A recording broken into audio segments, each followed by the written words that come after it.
अति सुंदर कथाटीए खास करके माँ मानक मन दे शुणे। दिने गोटे नुआ बाहाई था झीटी हठात रागी जाई शाशु घरे बाप घर को दौड़ी आला माँ कतिकी। माँ कहला माँ मो से घर को जिमिनी से घर रही मो स्वामी मो शाशु शशुर बहुत राग लगुच मारिदेवाई इच्छा हो मो स्वामी को। माँ मु कौन करमी केमी मारमी। माँ कहला यहाँ गोटे कथा ठीक अच्छे मु ते उपाय दूची मु गोटे मेडिसिन देवी से मेडिसिन ता खाद्य मिसई देबू 3 मास भी तो स्वामी मरीजे। माँ कथा शुणी से भी खुशी हो गला जहाँ मो माँ मत साहाय्य करुँची। किंतु ता माँ मेडिसिन देवा पूर्व गोटे कथा कही कौन जेहेतु तुम घर भर डिस्टर्बांस हो गंडगोल होदी तू स्वामी मरी जाए तो दोष सब तो आड़ को पलि लोक डाउट तो उपरको आसो।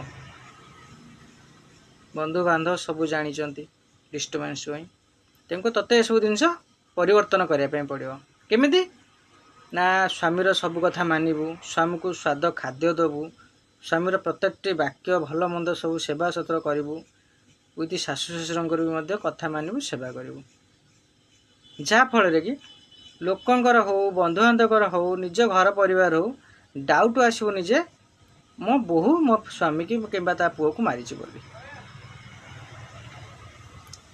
तो मार कथा शुणी माँ वाक्य शुणी मार मेडिसिन नहीं शाशु घर को पलैगला झील।